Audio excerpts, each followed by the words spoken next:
News সত্যের পাশে। সুখবর নিয়ে এলো হামজা ফ্যাশন।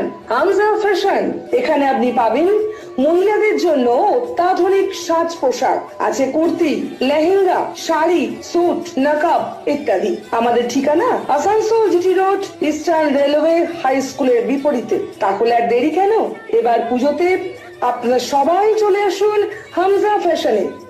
ন্যায্য দামে নিয়ে যান আপনার পছন্দ মতো জিনিস। নিউজ সত্যের পাশে।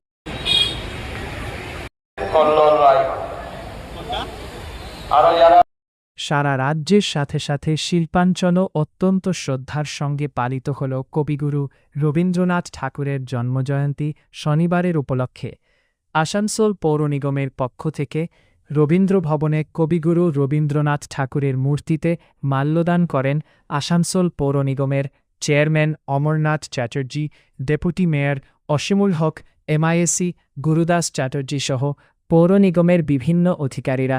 এদিন এই উপলক্ষে একটি সাংস্কৃতিক অনুষ্ঠানের আয়োজন করা হয়। মাল্যদান করবেন কাউন্সিলর দিলীপ বড়াই মহাশয়।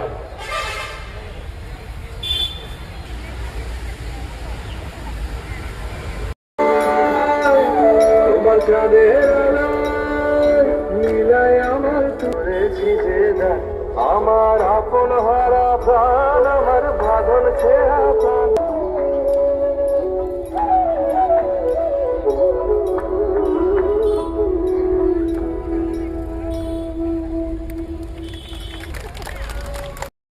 নিউজ সত্যের পাশে। গ্রিন আসানসোল, ক্লিন আসানসোল, আপনাদের শহর আসানসোল।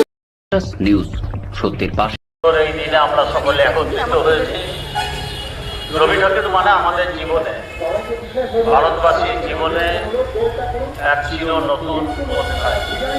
রবি ঠাকুর আজ থেকে 150 বছর আগে, 125 বছর আগে, 130 বছর আগে যে লেখা লিখে দিয়ে গেছেন, যে কবিতা লিখে নিয়ে গেছেন, যে ভাবনাকে তার কাব্যগ্রন্থের মধ্যেখান দিয়ে তুলে ধরে গেছেন, সেটাই কিন্তু মানুষের জীবনে নতুনভাবে প্রকাশ হয়। তাই রবি ঠাকুরকে আমরা একদিকে যেমন দার্শনিক বলি, একদিকে কবি, সাহিত্যিক এবং ভারতবর্ষের স্বাধীনতা আন্দোলনের এক নতুন ভাবধারার নেতা হিসাবে চিহ্নিত করে রাখি। আজকের এই সুন্দর দিনে পশ্চিমবঙ্গের মানুষ, ভারতবর্ষের মানুষ, পৃথিবীর মানুষ বিভিন্ন প্রান্তে রবীন্দ্র চর্চার মধ্যেখান দিয়ে রবীন্দ্রনাথের জন্মদিন পালন করে চলেছে।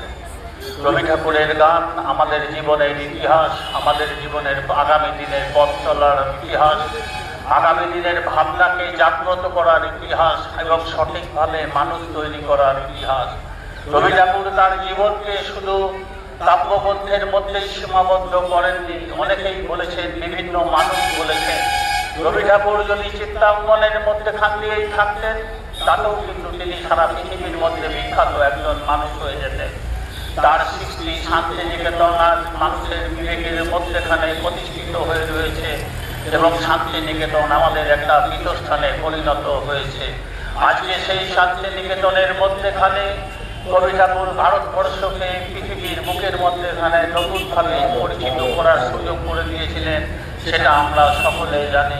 বিস্তারিতভাবে কিছু বলবো না, শুধু এটুকু বলবো যে আসানসোল পৌর নিগম এই সমস্ত মনীষীর কথা বারবার জানাবার চেষ্টা করে, যাতে ওনাদের আদর্শ এবং অনুপ্রেরণায় আসানসোল শিল্পাঞ্চলের মানুষ যেন বারবার জাগৃত হয়।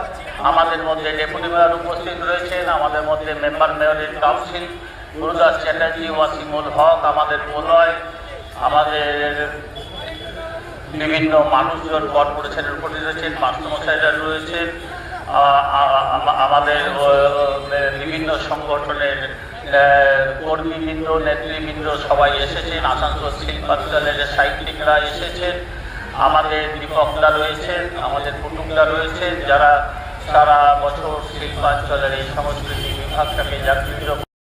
নিউজ সত্যের পাশে।